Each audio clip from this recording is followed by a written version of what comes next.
कीर्तनाने समाज हा सुधारला नाही आणि तमाशाने तो कधी बिघडला नाही, अशी म्हण साधारणतः आपल्याकडे सगळीकडे बघितली जाते. पण असं जरी असलं तरी महाराष्ट्राला संत परंपरा आणि कीर्तनाची परंपरा ही खूप प्रदीर्घ कालावधीमध्ये लाभलेली आहे. प्रबोधन करण्याचं एक मुख्य साधन म्हणून कीर्तनाकडे बघितलं जातं. पण असं जरी असलं तरी या परंपरेला कुठेतरी छेद पडताना आपल्याला दिसून येतोय. आता तुम्ही म्हणाल कसा?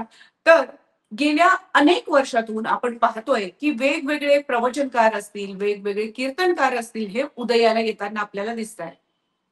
आणि त्या बरोबरीनं हे कीर्तनकार समाजामध्ये कसं प्रबोधन करतायत हेही आपण बघतोय. पण प्रबोधनाऐवजी ते कंटेंट क्रिएटर होत आहेत का, की ते स्टँडअप कॉमेडियन बनून पाहतायत?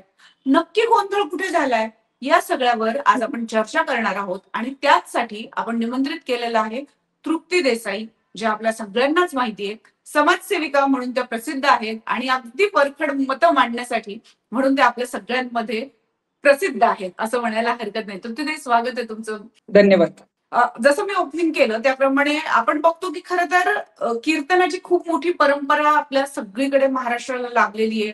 आजही संत तुकाराम असतील, संत गाडगेबाबा असतील, यांनी काही लिहिलेली मांडलेली भाष्य आहेत, वाक्य आहेत, ती आजही आपल्याला डोळे उघडण्यासाठी म्हणून आपण त्याचा उपयोग करतो. पण गेल्या काही महिन्यांमध्ये किंवा गेल्या काही वर्षांमध्ये हे प्रबोधनकार, प्रवचनकार यांच्यामध्ये फार मोठा बदल झालेला आपल्याला दिसून येतोय. तुम्हाला स्वतःलाही खरं तर या चळवळीमध्ये तुम्ही खूप वर्षापासून आहात. तुम्हालाही म्हणजे संविधानाने जो अधिकार दिलेला होता त्या अधिकारानुसारही शनी शिंगणापूरच्या मंदिरामध्ये प्रवेश मिळवायला आंदोलन करावं लागलं. या सगळ्या घटनांकडे आता तुम्ही कसं बघताय? आपण जर बघितलं तर शनी शिंगणापूरच्या आंदोलनामुळे तर अनेक लोकांना मी माहीत झाले आणि ते आंदोलनच यासाठी होतं की पुरुषाला जसा मंदिरामध्ये प्रार्थनेचा अधिकार आहे गाभाऱ्यामध्ये, तो महिलांनाही मिळावा. खरं तर तो आहेच. संविधानाने प्रार्थनेचा अधिकार दिलेला आहे, समानतेचा अधिकार दिलेला आहे, परंतु तरी सुद्धा पुरुष आणि महिला असा भेदभाव केला जात होता. महिलांना कुठंतरी दुय्यम स्थान दिलं जात होतं आणि त्यासाठी आम्हाला भांडावं लागलं, आंदोलन करावं लागलं. त्यानंतर मग जे आहे तो प्रवेश सुरू झाला आणि आपण बघितलं असेल की मग विरोध करणारे सुद्धा जोडीने दर्शनाला जायला लागले. पण बदल करायला, क्रांती करायला जे आहे ते अनेक संकटांना सामोरं जावं लागलं, संघर्ष करावा लागला, अनेक केसेस अंगावर घ्यायला लागल्या, ट्रोलिंगला सामोरं जावं लागलं, अनेक हल्ल्यांना सामोरं जावं लागलं. या सगळ्या गोष्टीतून गेल्यानंतर आपण जर बघितलं तर आपण ज्या काही गोष्टी करत असतो तर चांगल्या जेव्हा आपण गोष्टी मांडायला जातो तेव्हा बरेच जण विरोध करतात.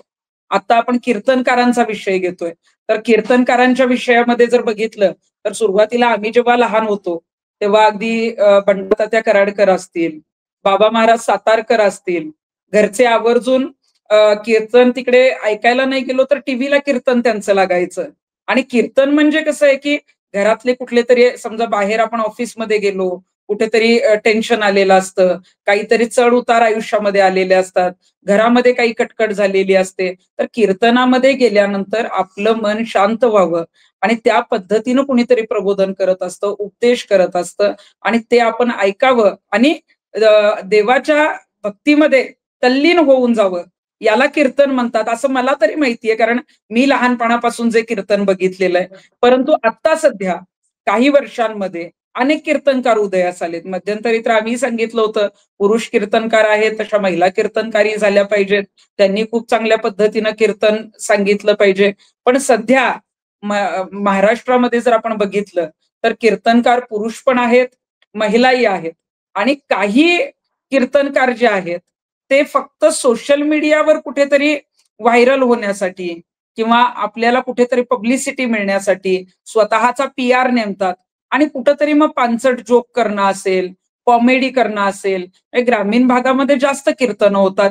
ज्या कीर्तनकारांविषयी मी बोलते, मी नाव घेऊनच बोलेन कारण त्याची सुरुवातच आम्ही केलेली होती. म्हणजे इंदुरीकरांचं जर प्रकरण आपण बघितलं तर इंदुरीकर सुरुवातीला तर प्रत्येक गावामध्ये गेल्यानंतर महिलेला तुच्छ लेखायचे. म्हणजे बऱ्याच वेळेला आम्ही जेव्हा उदाहरणं दिली होती तेव्हा त्यांनी प्रत्येक कीर्तनामध्ये सांगितलेलं होतं की महिला ही चपले समान असते किंवा ती पायातच शोभून दिसते, तिला गळ्यात घालायची का, किंवा तिला त्या पद्धतीनंच ठेवा. मुलींच्या बाबतीत सुद्धा अगदी अनेक चुकीचे शब्द वापरणं, अश्लील शब्द वापरणं किंवा गोरी बायको करायची का काळी बायको करायची, म्हणजे महिलांच्या हम्म. रंगभेदावरून, वर्णभेदावरून हे कीर्तनकार कधी करत नसतो. हे बघा, आज आपण सावळे विठ्ठली बघितलेली आहेत. आज आपण श्रीकृष्ण आणि राधेची जोडी सुद्धा पाहिलेली आहे. किंवा अनेक आपण अशी उदाहरणं बघू शकतो, की अगदी शंकर पार्वती असतील किंवा सगळेच अगदी रुक्मिणी माता असेल, सगळे अगदी अंबाबाईची मूर्ती असेल किंवा प्रत्येक ठिकाणी प्रत्येकाचं एक वैविध्य आहे किंवा एक वेगळेपण आहे. परंतु कीर्तनाच्या माध्यमातून आपण कीर्तन सांगताना जे लोक कीर्तन ऐकायला आलेत, ते आवर्जून ग्रामीण भागात तर घरामध्ये आपण जर बघितलं, तर घराला लॉक लावून कीर्तन ऐकायला येतात. कारण काहीतरी चांगलं शिकायला मिळेल. आणि मला असं वाटतंय की कीर्तनं झाली पाहिजेत, त्यातून चांगलं शिकायला मिळालं पाहिजे. प्रबोधनपर जे आहेत ते अनेक गोष्टी सांगितल्या गेल्या पाहिजेत. मग आम्ही अनेक वेळेला म्हणत असतो की हुंडाबंदीच्या बाबतीमध्ये जे आहे ते अनेक वेळेला कीर्तनकारांनी सांगावं. स्त्री भ्रूण हत्येच्या संदर्भामध्ये त्या कशा रोखल्या जाव्यात ते सांगावं. स्वच्छतेच्या बाबतीत जे आहे तो संदेश द्यावा. पर्यावरणाच्या बाबतीत जो आहे तो संदेश दिला पाहिजे. अध्यात्मातून विज्ञानाकडे कशा पद्धतीनं गेलं पाहिजे हे 21व्या शतकात कीर्तनकारांनी सांगितलं पाहिजे. काही कीर्तनकार आहेत, परंतु ते प्रसिद्धीच होतात नाही, कारण ते सरळ मार्गी कीर्तन करतात. ते खूप चांगल्या पद्धतीनं कीर्तन सांगतात आणि म्हणूनच ते काही फार प्रसिद्धीच होतात नसतात. परंतु कीर्तन सांगताना कुठंतरी फालतू जोक करायचे, कुठंतरी उड्या मारायच्या, वेगवेगळ्या अशा टाळ्या वाजवायच्या आणि त्याच्या माध्यमातून समोरच्याला कुठंतरी खालच्या पातळीवर सांगण्याचं काम करायचं. आणि मग तो जोक झाला म्हणून ग्रामीण भागातली लोक सुद्धा टाळ्या वाजवतात, कारण तशी परिस्थिती आजूबाजूला घडत असते. म्हणून हे कीर्तनकार तशी उदाहरणं देत असतात. आता ही जी चर्चा आपण करतोय ती कधी करतोय? इंदुरीकरांच्या मुलीचा साखरपुडा झाल्यानंतर इंदुरीकर ट्रोल झाले. इंदुरीकरांच्या विरोधात जेव्हा आम्ही आंदोलन उभं केलं, आम्ही जेव्हा सांगत होतो की ते महिलांच्या विरोधात कशा पद्धतीनं बोलतात, महिलांना तुच्छ लेखतात, तेव्हा मी ट्रोल झाले होते. कारण इंदुरीकर हे सगळ्यात मोठे कीर्तनकार आहेत, त्यांना फॅन फॉलोईंग भरपूर आहे, ते खूप चांगल्या पद्धतीनं कीर्तन सांगतात, अशी बाजू घेणारे अनेक जण होते. आणि म्हणूनच त्यांचा मुलीचा साखरपुडा झाल्यानंतर सगळ्यात पहिली प्रतिक्रिया मी अजिबातच दिली नाही, कारण मी ऑलरेडी त्यांच्या विरोधात बोलतच असते. पण मी यावेळी बघितलं की सर्वसामान्य जनता मात्र एखादा कीर्तनकार जे कीर्तनामध्ये सांगतो त्याची अंमलबजावणी स्वतः करतो का? आणि हे जेव्हा तो करत नाही, तेव्हा सर्वसामान्य जनता मग जी आहे ती सोशल मीडियावर उतरली. प्रत्येक जण सांगत होतं, कारण कीर्तन करताना इंदुरीकर महाराज सांगत असतात की लग्न हे फार साध्या पद्धतीने करायचं, साध्या पद्धतीने लग्न केलं तरी पोरं होतातच ना, अशा पद्धतीचा एक संदेश ते देत असतात. किंवा कशाला वराती पाहिजेत, कशाला तो भंगार खर्च पाहिजे, तुम्हाला कशाला गॉगल घालून मिरवणुका काढायला पाहिजे, कशाला तुम्हाला फेटे घालायचे. पण हे सगळं जे काय ते साखरपुड्यात त्यांनी ते केलं. फेटेही नेसवले, वराती काढली, मुलीने गॉगलही घातला, बऱ्याच वेळेला मुलींच्या ड्रेसवर ते बोलले की तिचा पदर पडला नाही पाहिजे. यांची मुलगी घागऱ्यात होती. आमचं म्हणणं आहे की बघा, मी महिलांसाठी काम करते, त्यांच्या मुलीचं लग्न, त्यांच्या मुलीचा साखरपुडा धूमधडाक्यात झालाच पाहिजे. प्रत्येक वडिलांचं स्वप्न असतं आपापल्या परीने आपल्याला जसा झेपेल त्या खर्चात ते केलं पाहिजे. पण हे करत असताना इंदुरीकरांना मला सांगायचंय की मग दुसऱ्यांच्या घरात पण आई वडिलांची तीच इच्छा असते ना, ज्याची जशी ऐपत आहे त्या पद्धतीनं तो करत असतो. एखाद्याला कोणाला वाटलं की बाबा माझ्या मुलीची वरात मोठी काढावी, गाड्यांचा ताफा आणावा किंवा तिला जे आहे डान्स करायला आवडतो तिने डान्स करावा, पण मग तुम्ही त्यावेळेला मात्र त्यांना कुठंतरी आई वडिलांना भंगार पदवी देता किंवा त्या आई वडिलांना जे आहे ते चुकीचं बोलता. आणि ते बोलत असताना अशा परिस्थिती घडतात म्हणून लोक पण टाळ्या वाजवतात. मला सगळ्यात पहिला लोकांना सांगायचंय की हे असले जे कोण आहेत ते कीर्तनकार असू शकत नाहीत. जेव्हा तुमची थट्टा करतायत, म्हणजे तुमच्या घरातल्या मुलीविषयी बोलतायत, तुमच्या घरातल्या मुलाविषयी बोलतायत, तुम्हाला जेव्हा तुच्छ लेखतायत, तेव्हा तुम्ही यांना टाळ्या वाजवून मोठं करू नका. तुम्ही त्यांना जे आहे ते समोरासमोर बोललं पाहिजे, तिथं खडसावलं पाहिजे, तर जे आहे तर ते प्रबोधन करतील. नाहीतर मग हे कॉमेडियन आहेत, यांना कीर्तनकार आपण म्हणूच शकत नाही.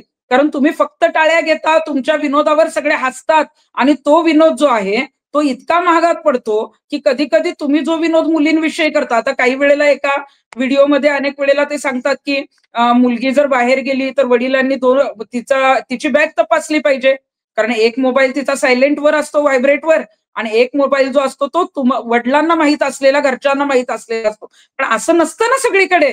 तुम्ही तो संशय उत्पन्न करून देता, मग कुठंतरी चांगले आई वडील, चांगले पालक आहेत तेही घरी जाऊन तशा पद्धतीनं संशयी वृत्तीने बघायला जातात. म्हणजे कुठंतरी मुलींच्या बाबतीत अशा पद्धतीनं जी आहे ती साशंकता निर्माण करायची, त्या पद्धतीनं तुम्ही जे आहे ते तिची काहीतरी बदनामी करा किंवा मुली अशाच असतात असं बिंबवायचं काम करायचं. हे करत असताना मग आपली मुलगी जेव्हा मोठी झाली तेव्हा ते एका भाषणात सांगतात की कुठंतरी बदल केला पाहिजे असं मला वाटलं. मग बदल हा प्रत्येक जण इंदुरीकर प्रत्येक वेळेला करत असतात ना. तुम्ही अनेक गावांमध्ये जाता, तुम्ही अनेक ठिकाणी मानधन घेता, तिथंच जाऊन तुम्ही त्यांचीच जी आहे ती इज्जत घालवण्याचा प्रयत्न करता. तुम्ही त्यांना 4 गोष्टी शिकवून शिकवून म्हणण्यापेक्षा त्यांना जे आहे ते उपदेश देऊन येता आणि तेच उपदेश देताना तुम्ही स्वतः त्याची अंमलबजावणी करत नाही. मग तुम्ही कीर्तनकार, तुम्ही प्रबोधनकार असूच शकत नाही. उद्या मी महिलांसाठी काम करते. मी महिलांसाठी काम करताना हुंडाबळीवर काम केलं आणि उद्या जर माझ्याच घरात लग्न असेल आणि मी जर एखादी मुलगी मुलगी आणि नारळ आमच्या घरी मी स्वतः घेऊन आलीये, पण उद्या मी याच्या विरोधात जर संदेश दिला किंवा मी जर अशा पद्धतीनं चुकीचं काम करायला गेले तर मी सामाजिक कार्यकर्ता असू शकत नाही. त्यामुळे आपण जे काम करतो ना, तेव्हा आपण जेव्हा दुसऱ्याकडे बोट दाखवतो तेव्हा 4 बोटं आपल्याकडे असतात हे लक्षात ठेवा. आपल्याला जेव्हा एखादा फॅन फॉलोईंग असतो, मानणारे लोक असतात, तेव्हा आपण काय करतो याकडे बारीक लक्ष जे आहे ते जनतेचं असतं. आणि म्हणूनच मला इंदुरीकरांना सांगायचंय की तुम्ही कुठंतरी चुकलात तर कबूल तर करा. आता इथे कबूल करतच नाहीयेत. म्हणजे आता इथे म्हणतायत की कुठल्याही प्रकारची खरं तर टिप्पणी अजूनही केली नाहीये, पण एकंदरीतच आपण बघितलं की त्या पद्धतीनं तुम्ही म्हणताय की एका बाजूला संत गाडगेबाबांसारखे कीर्तनकार होते, ज्यांनी एक वाटी घेऊन स्वच्छतेचा संदेश जो आहे तो हो, स्वतः अंगीकारला आणि त्यांनी केला. तो झाडू जो आहे तो त्यांच्याकडे नेहमी असायचा, त्यांच्या सोबत असायचा. त्यामुळे हा संदेश दिल्यानंतर समाजामध्ये त्यांनी अंगीकारलाही. अनेक लोक आजही त्यांना मानतात. अनेक लोक त्यांच्या शब्दांवर आपापली कामं जी आहेत, सामाजिक कामं जी आहेत ती त्या याच्यावर करतात. पण दुसऱ्या बाजूला जर आपण कीर्तनासाठी म्हणून काही गोष्टी बघितल्या तर आपल्या एकंदरीतच असं लक्षात येतं की आधीपेक्षा कीर्तनांचे प्रकार किंवा कीर्तनांची फ्रिक्वेन्सी जी आहे ती खूप वाढलेली दिसते. अनेक शहरांमध्ये, ग्रामीण भागांमध्ये कीर्तन वाढलेली डेफिनेटली आहेत. म्हणजे संख्येनुसार आपण म्हणू, काही काही वेळेला सप्ताह आयोजित केला जातो, पण त्या कीर्तनांमध्ये जी काही उदाहरणं दिली जातात, जनरली अपेक्षित असं आहे की साहित्य किंवा संत साहित्याशी संबंधित असलेली खरं तर उदाहरणं दिली जावी, त्याचं विश्लेषण केलं जावं आणि ते तुमच्या रोजच्या जीवनाशी जोडून मग त्याचं विश्लेषण सामान्य जनतेला समजेल अशा भाषेत त्यांचं प्रबोधन करावं, असं आपण साधारणतः अपेक्षा ठेवतो. पण आता या कीर्तनांचे जे आहेत ते इव्हेंट होताना आपल्याला दिसत आहेत. शिवाय या कीर्तनांमधला जो कंटेंट जो आहे तो संत साहित्य यातनं जवळजवळ संपलेलंच आहे. म्हणजे त्यांची उदाहरणं या कीर्तनांमध्ये कुठेही येताना आपल्याला दिसत नाही. उलट राजकीय काही जे आहे की कीर्तन कोणी राजकीय व्यक्तीने ऑर्गनाईज केलेलं असेल तर त्या व्यासपीठावरून त्या राजकीय लोकांचं कौतुक करण्याचं कामही हे कीर्तनकार आता दिसत आहेत. तर ही कीर्तन हा एक इव्हेंट म्हणजे जसं कुठला तरी एखादा गायनाचा कार्यक्रम असतो तसं एंटरटेनमेंटच्या फॉर्मॅटमध्ये आता कीर्तनांचा इव्हेंट या कीर्तनकारांनीच केलेला आहे का? तुम्हाला याबद्दल काय वाटतं? बरेच कीर्तनकार असे आहेत, मी आपल्याला सांगितलं की ते खूप चांगला संदेश जे आहे तो देतात किंवा संत साहित्याचं जे आहे ते बराच गाढा अभ्यास असलेले कीर्तनकार आहे. मी 2-3 दिवसापूर्वी जेव्हा बालगंधर्व मध्ये एका कार्यक्रमाला होते तेव्हा तिथे चेतनानंद महाराज होते आणि त्यांचं जे आहे ते प्रबोधन झालं. मी जवळजवळ 20-25 मिनिटं ते ऐकत होते आणि ते ऐकताना अगदी ते ऐकत राहावं असं वाटत होतं, कारण त्याच्यामध्ये सगळे जे दाखले होते किंवा संत साहित्याचा जो अभ्यास होता तो सगळा पाहायला मिळाला. खूप चांगल्या पद्धतीनं प्रबोधन करण्याचं काम ते करत होते. परंतु आता काही कीर्तनकार, मी फक्त पुरुष कीर्तनकार म्हणणार नाही, काही महिला कीर्तनकारांचे पण व्हिडिओ जे आहेत ते मी बघितलेले की ज्याच्यामध्ये मोठमोठ्या ठिकाणी त्यांचं जे आहे ते त्यांचं म्हणणं असतं की मला बाउन्सर पाहिजेत, माझं स्वागत झालं पाहिजे, माझा रील बनला पाहिजे. याच्या बाबतीत जे आहे ते एक ठिकाणी जे आहे ते त्यांचे PR असतात. PR ची टीम जी आहे ती पब्लिसिटीसाठी असते आणि मग त्यांच्या तारखा बुक होतात आणि अशा पद्धतीचे इव्हेंट बुक करून जे आहे ती जी काही कीर्तन होतात, मला वाटते त्याला कीर्तन म्हणणं चुकीचं आहे. जेव्हा तुकाराम महाराज असतील किंवा संत साहित्यामध्ये सांगितलेलं गेलेलं आहे की कीर्तन जेव्हा करायला जातो आपण तेव्हा जे ऐच्छिक वर्गणी किंवा जे ऐच्छिक मानधन आहे ते लोक देत असतात.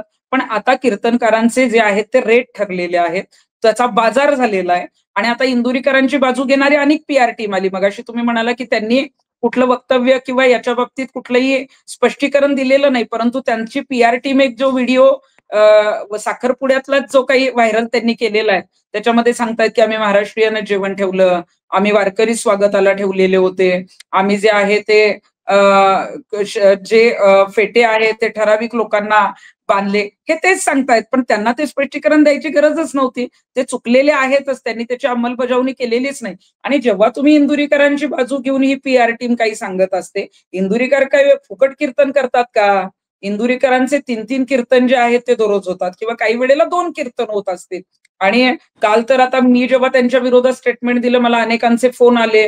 ते म्हणतात की नाही, त्यांच्या जवळ-जवळ 1-1.5 वर्षाच्या तारखा फुलल्यात. अहो म्हटलं, मुख्यमंत्र्यांच्या तारखा सुद्धा 1-1.5 वर्षाच्या फुलल्या नसतील. कारण पुढच्या 1-2 महिन्यामध्ये कुठली परिस्थिती येतेय, काय होते, नाही म्हटले महाराजांच्या 2026-27 पर्यंतच्या तारखा. पण म्हटलं आता महाराजांच्या तारखा पैसे घेतात म्हणून फुलले. म्हटलं फुकट करणारे जर असते तर म्हटलं ते जातात आणि कीर्तन करून येतात. नाही म्हटले, आमच्या इथं तुम्ही जर सकाळी बंगल्यात भेटायला आला इंदुरीकर महाराजांना, कोणीतरी काहीतरी भिवरे महाराज होते, त्यांच्या ग्रुपमध्येच असतात, त्यांचा मला फोन आलेला होता. मी रेकॉर्डिंग पण केलेला आहे तो फोन. बराच वेळ ते बोलत होते आणि ते मला सांगत होते, तुम्ही जर ताई कधी त्यांच्या बंगल्यात आला, तर मी म्हटलं आता इंदुरीकर महाराज तर म्हणतात फार चांगल्या छोट्या घरात राहावं. त्यांचा तर फार मोठा बंगला आहे. नाही म्हटले, मोठा बंगला नाही, तो बांधून दिलाय आम्ही. रेती जी आहे ती नदीतून आणलेली आहे, कुणी विटा दिल्या आहेत, कुणी सिमेंट दिले. अहो म्हटलं, मग प्रत्येकाची हीच परिस्थिती असते. इंदुरीकर जे दुसऱ्यांना उपदेश देतात ना, त्यांनाही कुणीतरी मदत करत असेल, कुणाची तरी इच्छा असेल आपण चांगल्या घरात राहावं वगैरे. तर त्यांचं असं म्हणणं होतं की दररोज तुम्ही जर बघितलं तर आमच्या त्या बंगल्याचा हॉल जो आहे तो तारखा बुक करण्यासाठी असतो. मग हा तारखा बुक करण्यासाठी का असतो? कारण तुम्ही जर बाजारू असाल, तुम्ही जर प्रत्येक रेट 51,000, 1,00,000, 1,51,000 असे जर रेट ठरवत असाल, तर तुमच्याकडे अशा पद्धतीची जी आहेत ते बिल्डर लोक पैसे घेऊन, ऍडव्हान्स घेऊन तिथं लोक येत असतात. आणि त्या पद्धतीने मी जेवढे इंदुरीकरांना ओळखते किंवा इंदुरीकरांचे कीर्तन जिथं जिथं होतात, तिथं तिथं मी विचारलं तर त्यांनी काय कुठलं फुकट कीर्तन केलेलं मी ऐकलेलं नाहीये. ते पैसे घेऊनच कीर्तन करतात आणि म्हणूनच, आणि त्यांची जी काय कॉमेडी आणि जे काय म्हणजे आम्हाला तो जो आहे तो फालतूपणा वाटतो. त्यामुळे ते काय कुठलं कीर्तन नसतं, तर ते काय ऐकण्यासाठी. आणि ते आधी त्यांचे बरेच व्हिडिओ व्हायरल झाले होते. आमच्या आंदोलनानंतर तर प्रत्येक कीर्तनामध्ये व्हिडिओ काढण्यासाठी सुद्धा त्यांनी मनाई केलेली आहे. कुठलाही कॅमेरा ऑन करू देत नाहीत, कारण कुठलंही वक्तव्य चुकीचं जाऊ शकतं. पण त्यांच्या कदाचित तारखा किती बुक आहेत मला माहित नाही. पण त्या का बुक आहेत याचा विचार केला पाहिजे. म्हणजे लोकांना तुम्ही जसं म्हणाला, की संत, साहित्य, प्रबोधनाचं फार काही ऐकण्यात पडलेलं नाहीये. कुठंतरी कोणीतरी येतं, कॉमेडी करतं, कुठेतरी कुणाची तरी टीका करतं, कुणाला तरी खाली ओढण्याचा प्रयत्न करतं, कुणाची तरी बदनामी करतं, उड्या मारून तुम्हाला ते सांगतं आणि तुम्हालाही तिथं टाळ्या वाजवायला फार छान वाटतात. तर हे कुठंतरी चित्र बदललं पाहिजे. आपण वेगळीकडे चाललेलो आहोत, मला हे आवर्जून सांगायचंय. कारण कीर्तनकारांना मी जेवढा, आता काही महिला कीर्तनकार पण आहेत. म्हणजे मला इथं सांगावं लागतंय. मी काही महिला कीर्तनकारांचे व्हिडिओ बघितले. त्याच्यात त्याही म्हणतात, की महिलांनी मेकअप करायचा नाही. आपल्या ज्या, आता मी नीट भाषेत सांगते, त्या वेगळ्या भाषेत सांगतात, केस जे आहे ते मोकळे सोडायचे नाहीत आणि हे अहो तुम्ही कीर्तनकार आहे. तुम्ही कीर्तनकार म्हणून काय गोष्टी सांगितल्या पाहिजेत, महिलांची मध्ये काय जनजागृती केली पाहिजे. 21व्या शतकामध्ये पुरुष जसे आहेत तशाच महिला आहेत, हा समानतेचा अधिकार पटवून दिला पाहिजे. आणि तिथं तुम्ही महिलांविषयीच बोलताय. पण त्या कीर्तनकार जेव्हा सांगतात की मेकअप असा काहीतरी इतका थापतात महिला आणि हे आणि त्या स्वतः मेकअप करूनच कीर्तन करत असतात. मी अनेक वेळा झूम करून बघितला व्हिडिओ, की मी म्हटलं की आता ह्या जेव्हा कीर्तन करतायत, त्या जेव्हा एखाद्या महिलेविषयी महिलाच जेव्हा बोलतीये, तर तेव्हा एखादी महिला जेव्हा म्हणते की एखादी कोणीतरी लाली लिपस्टिक लावते किंवा मेकअप करते, तर मी आवर्जून बघत असते की मग या महिला ज्या आहेत त्या दुसऱ्या महिलेवर टीका करताना मग ह्या अजिबातच मेकअप करत नाहीत का? तर अजिबात नाही. त्या कीर्तनकार अगदी मेकअप करून, साडी अगदी म्हणजे आपण बघतो पदर घेतलेला असतो, पण पिनअप करून व्यवस्थित अगदी पार्लरमध्ये साडी नेसून वगैरे, शॉल वगैरे घेऊन आलेले असतात.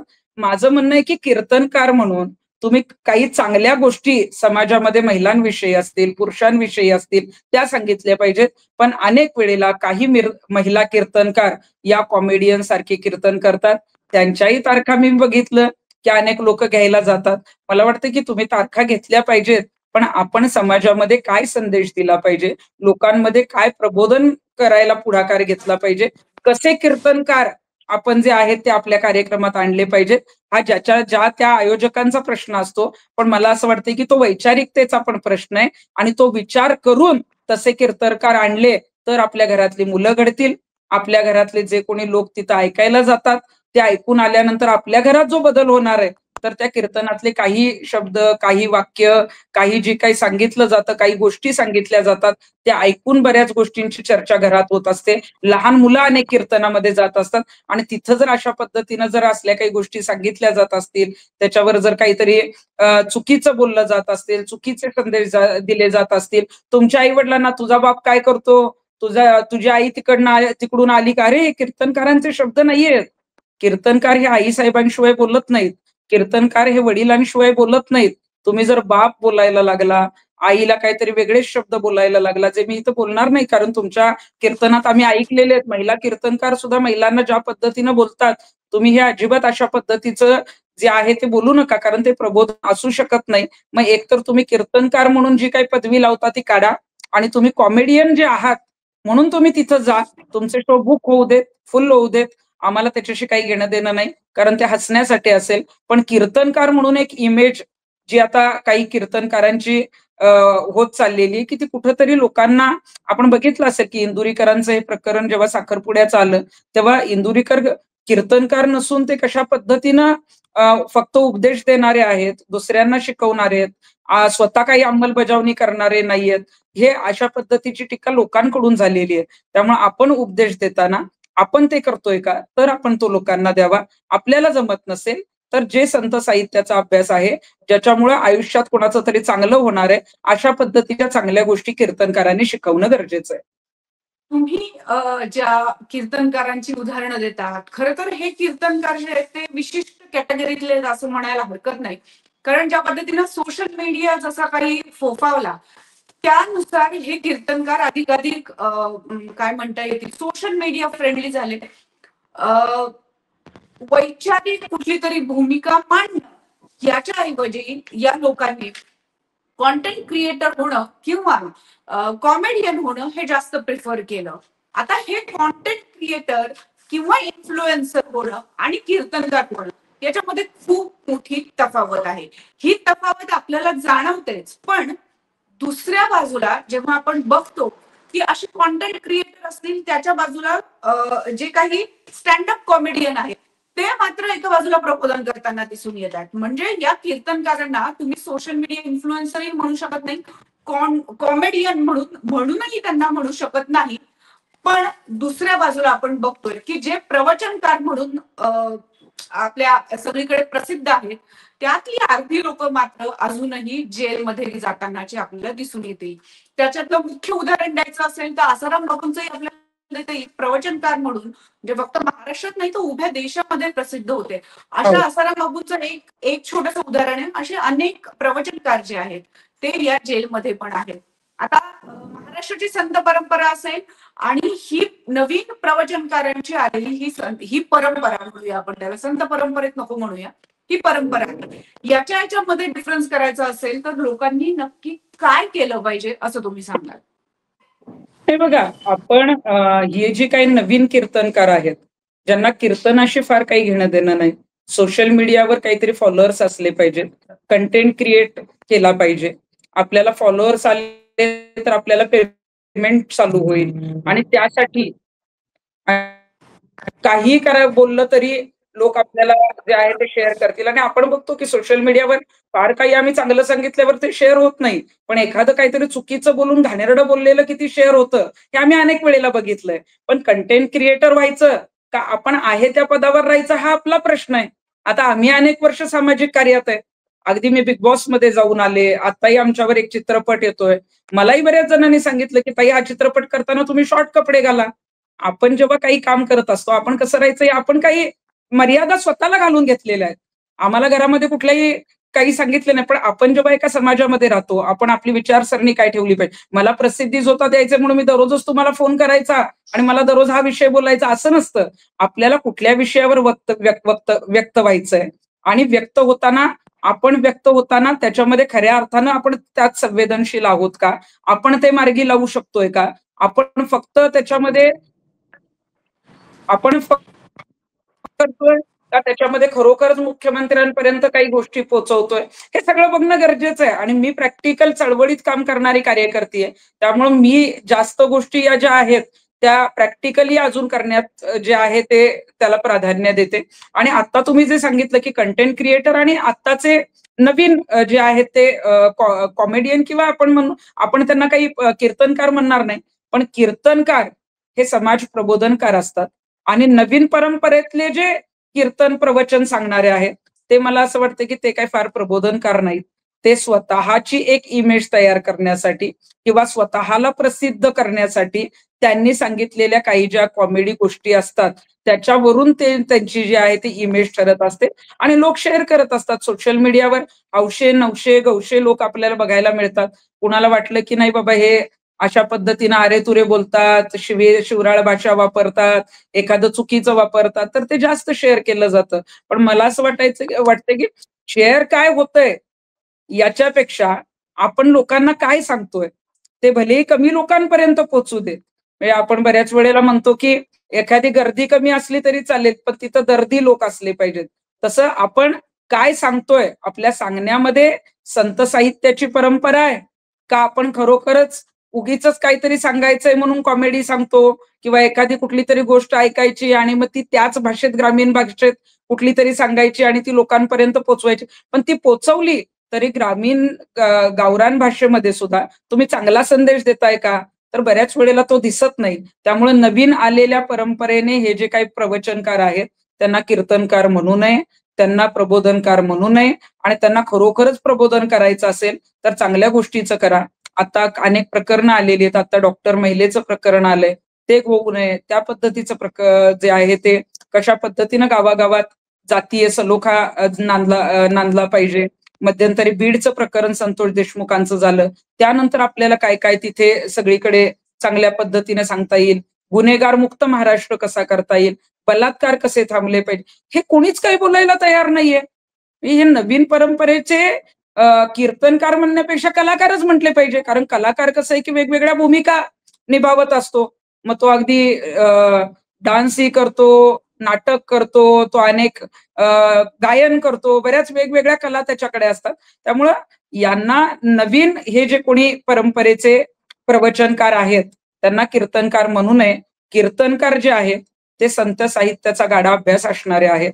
ते तुम्हाला खूप चांगल्या पद्धतीनं तुम्हाला घडवणारे आहेत.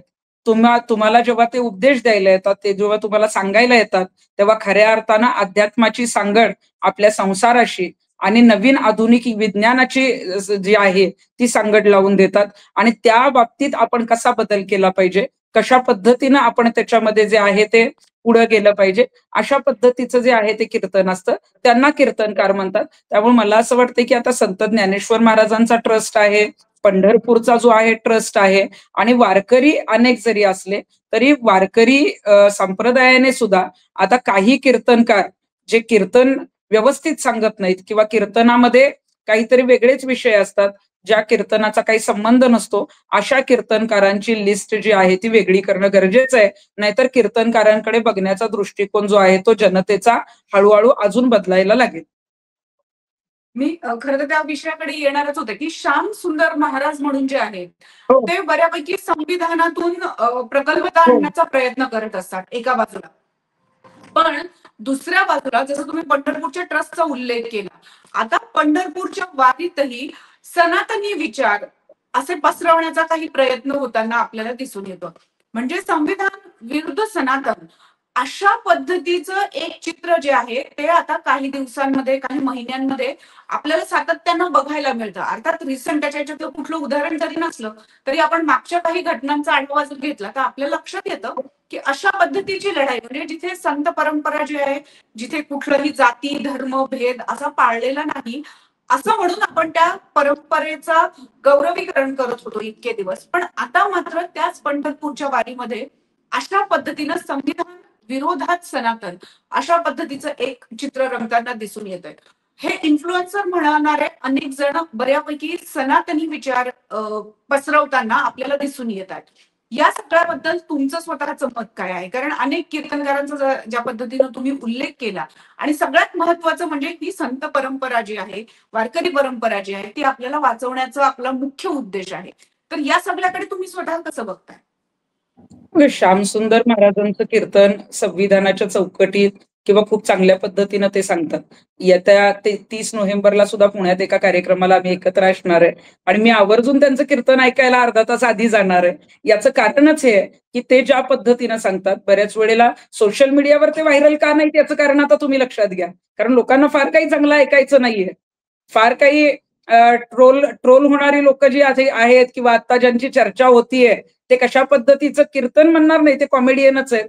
ते काही फार वैचारिक काही सांगत नाहीत. त्यामुळे तुम्हाला श्यामसुंदर महाराज कधी फार सोशल मीडियावर व्हायरल झालेले दिसणार नाहीत. मी मगाशी चेतनानंद महाराजांचा उल्लेख केला. मी ज्यांचं प्रवचन ऐकलं ते तुम्हाला फार काही व्हायरल झालेले दिसणार नाहीत. त्यांच्या पेजला तुम्हाला 500-600, 700, 800 एवढेच फॉलोअर्स दिसतील. कारण ते तळागाळात जाऊन तो संदेश देण्याचं काम करतात. आणि आता जसं संविधान आणि आपण बघितलं की सनातनी विचार म्हणजे आपण चाललोय कुठं 21व्या शतकात आहोत. कितीही तुम्ही सनातनी विचार आणि संविधानामध्ये फरक करण्याचा प्रयत्न केला तरी सुद्धा शेवटचं सत्य हेच आहे की आपला देश हा संविधानावर चालतो, कुठल्याही धर्मावर चालत नाही. त्यामुळे तुम्ही सनातनी विचार कितीही पेरायचा प्रयत्न केला, कितीही काही कुठल्याही जाती धर्मात भेदभाव किंवा काही भांडणं लावायचा प्रयत्न केला तरी शेवटी संविधानाचाच विजय होणार आहे. संविधान हे देशाने स्वीकारलेलं आहे, जनतेनं स्वीकारलेलं आहे आणि संविधानानुसारच आपल्या देशात राहायला लागतं. त्यामुळे मला असं वाटतं की संविधानाच्या चौकटीत किंवा संविधानानुसार किंवा संविधान समजावून सांगणं असेल किंवा असे काही प्रबोधन करण्याचं जर म्हणजे संधी मिळाली तर ती नक्कीच त्या कीर्तनकारांनी करावी. अगदी ज्या पद्धतीनं आपण बघतोय की हे जे आहेत म्हणजे हे जे महाराज आहेत, हे जे कीर्तनकार आहेत, जे खरं तर प्रबोधन करताना दिसून येत आहेत, पण त्यांच्यावर मात्र वेगवेगळ्या ठिकाणाहून हल्ले होतानाही आपल्याला दिसतंय. याचं उदाहरण जर आपल्याला द्यायचं असेल तर सत्यपाल महाराजांचं देता येईल. आपण आपला खरं तर वेळ संपत आलेला आहे, पण हा मुद्दा मला असं वाटतं की अतिशय महत्वाचा आहे की सत्यपाल महाराजांवरही या पद्धतीनं म्हणजे प्रबोधन करत असतानाही त्यांच्या याच्यावर हल्ला होतो. त्यामुळे प्रेक्षक म्हणून किंवा मी म्हणते की सोशल मीडियाचं प्रेक्षक नसणाऱ्यांनी या सगळ्याकडे कसं बघावं, नक्की काय करावं? सत्यपाल महाराज जे आहेत ते संत गाडगे महाराज आणि अनेक वेगवेगळे समाज प्रबोधन विचार जे आहेत ते सगळीकडे सांगत असतात. आपल्याच राज्यात नाही तर अनेक वेगवेगळ्या राज्यात सुद्धा त्यांचे प्रवचनाचे कार्यक्रम होतात आणि त्यांच्यासारख्या माणसावर हल्ला होणं आणि त्याच्यासाठी मग तो हल्ला झाल्यानंतर काही सोशल मीडियाचे लोक त्याच्यावर बोलणं किंवा त्यांना कदाचित ते कोण आहेत ते माहित सुद्धा नाहीये किंवा ते काय करतात, त्यांच्या बाबतीतले काय विचार आहेत हे सुद्धा त्यांना माहित नाहीये. म्हणून मी सोशल मीडियाच्या लोकांना एवढंच सांगेन, की तुम्ही जे ऐकता, तुम्ही जे बघता, ते खऱ्या अर्थाने तो विचार करून ते योग्य आहे का? हे जर आपण शेअर केलं, तर आपल्या घरातल्या लहान मुलांपासून ते वयोवृद्धांपर्यंत हे विचार पटणारे आहेत का? किंवा हे चांगले आहेत का? आपल्या मुलांवर चांगले संस्कार होणार आहेत का? ही गोष्ट जी आहे ती विचार करून काही गोष्टी शेअर करा. कारण आपण अनेक वेळेला बघतो, की अगदी एखाद्याच्या चारित्र्यावर जरी कुणी लिहिलं, तर अगदी न बघता सुद्धा बऱ्याच गोष्टी शेअर केल्या जातात. मग त्या खऱ्या असतात किंवा खोट्या असतात हे नंतर लक्षात येतं. पण खरं काही लवकर पसरत नाही. खोट्या गोष्टी तोपर्यंत लाखोनी शेअर झालेल्या असतात. त्यामुळे सोशल मीडियातल्या लोकांना मला सांगायचंय, की सोशल मीडिया जेवढा चांगला आहे, मला वाटतंय की तेवढाच तो वाईट पण आहे. कारण सोशल मीडियाद्वारे आपण लवकर पोहोचू शकतो. परंतु आपण पोहोचताना आपण त्यात घाई करून कोणाची बदनामी करतोय का? कुठेतरी चुकीचे विचार पसरवतोय का? किंवा कुठल्यातरी चुकीच्या लोकांना आपण फॉलो करतोय का? जर कळालं नसेल, तर लवकरच ते जे आहे ते तुम्ही सगळं विचारात घ्या. काही गोष्टी ज्या आहेत त्या पटत नसतील, तर त्या बेधडक रोखठोकपणे मांडा. कुठली तरी पी-आर टीम एखाद्याला फॉलो करत असते. त्यांच्या ज्या आहेत त्या फेक अकाउंटवरून 10-10, 20-20 कमेंट असतात आणि त्याला ओढण्यासाठी तुम्ही जर त्याच कमेंट त्यांना परत करत असाल, तर मग आमच्यासारखे आवाज उठवणारे जे लोक आहेत, ते कुठेतरी कमी पडतात आणि मग सोशल मीडियावरचा माणूस, सोशल मीडिया वापरणारा जो काही तरुण आहे, तरुणी आहेत, महिला आहेत, त्या कुठेतरी मग त्याच्यात कमी पडतात आणि मग पी-आरचा जो काही आहे, तो त्यांची जी काही एक हे असते की नाही आपल्या माणसाविषयी हे पसरवायचंय, तर ते त्याच्यात यशस्वी होतात. मला वाटते सोशल मीडियावर PR यशस्वी होण्यापेक्षा सोशल मीडिया वापरणारा प्रत्येक जण यशस्वी होणं गरजेचं आहे. आणि तो जर यशस्वी झाला तर नक्कीच चांगले विचार प्रत्येकाला प्रत्येक क्षेत्रातले ऐकायला, वाचायला जे काय आहे ते शेअर करून मिळतील. अगदीच मला वाटतं तुम्ही खूप विश्लेषणात्मकच खरं तर सांगितलेलं आहे. एका बाजूला आपण बघतोय की कॉन्टेंट क्रिएटर हे स्वतःला कीर्तनकार समजतायत आणि कीर्तनकार जे खरोखरच प्रबोधन करतायत त्यांना मात्र अनेक गोष्टींचा सामना करावा लागतोय. त्यामुळे आता प्रेक्षक म्हणून आणि मुळातच एक सुजाण नागरिक म्हणून आपली ही अतिशय महत्वाची भूमिका आहे. कोणी काय सांगितलंय म्हणजे लोकांस सांगे ब्रह्मज्ञान आणि स्वतः कोरडे पाषाण, हो. अशा कीर्तनकारांना, अशा इन्फ्लुएन्सरला आपण ओळखलं पाहिजे आणि वेळीच योग्य ती पावली उचलली पाहिजे. तृप्तीताई, थँक्यू सो मच, तुम्ही इथे आलात आणि तुमचे विचार आमच्या सगळ्यांबरोबर